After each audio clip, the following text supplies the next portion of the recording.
बिहार विधानसभा चुनाव की तारीखों का भले ही ऐलान ना हुआ हो, लेकिन सियासी सरगर्मियां तेज हो गई हैं। सीट शेयरिंग को लेकर एलजेपी और जेडीयू के बीच खटपट चल रही है। वहीं एनडीए में सीट शेयरिंग को लेकर सहयोगी दलों के बीच सहमति नहीं बन पाई है और ना ही अब तक कोई फॉर्मूला तय हो पाया है।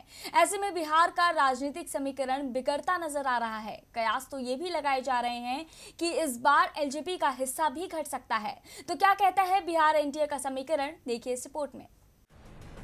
बिहार में भले ही चुनाव की तारीखों का औपचारिक ऐलान ना हुआ हो, लेकिन तैयारियां जोरों पर हैं। तमाम दल चुनाव प्रचार में जोर आजमाइश कर रहे हैं। जोर आजमाइश सीट शेयरिंग को लेकर भी चल रही है, लेकिन बात बनती नजर नहीं आ रही है। एनडीए में सीट शेयरिंग को लेकर सहयोगी दलों के बीच अभी तक कोई सहमति नहीं बन सकी है और न ही कोई फॉर्मूला सामने आया है। बल्कि जीतन राम मांझी की एनडीए में वापसी के बाद एलजेपी का कद घटता और राजनीतिक समीकरण गड़बड़ाता नजर आ रहा है। ऐसा इसलिए क्योंकि जीतन राम मांझी की वापसी से पिछले चुनाव के मुकाबले एलजेपी को इस बार कम सीटों पर ही चुनाव लड़ने का मौका मिल सकता है।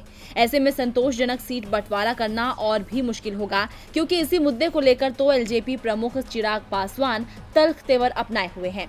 चिराग के नेतृत्व में एलजेपी ने पिछले दिनों बैठक की थी, जिसमें पार्टी नेताओं ने 143 सीटों पर उम्मीदवार उतारने का दावा किया था।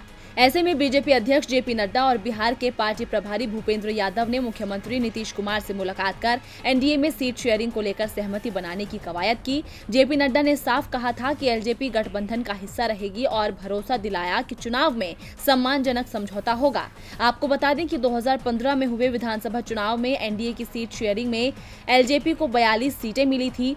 चिराग पासवान इस बार भी इतनी ही सीटों पर चुनावी दावेदारी कर रहे हैं, लेकिन नीतीश कुमार इस पर राजी नहीं है।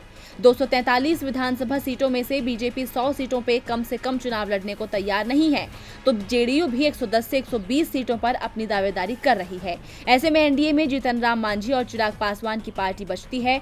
माना जा रहा है कि इस बार एलजेपी को महज 20 से 25 सीटों पर ही चुनाव लड़ने का मौका मिल सकता है। इस हिसाब से एनडीए में एक फॉर्मूला बन रहा है कि बीजेपी को 100, जेडीयू को 119 और 24 सीटें एलजेपी को मिल सकती है। तो वहीं जेडीयू अपने कोटे से जीतन राम मांझी को सीटें देगी। गौरतलब है कि एलजेपी 16 सितंबर को पार्टी सांसद और नेताओं की बैठक करेगी, जिसमें एनडीए के सीट शेयरिंग फॉर्मूले के सुझाव पर चर्चा हो सकती है। तो देखना होगा कि एलजेपी की बैठक में बिहार चुनाव की रणनीति को क्या रूप दिया जा सकता है। डीबी लाइव की रिपोर्ट।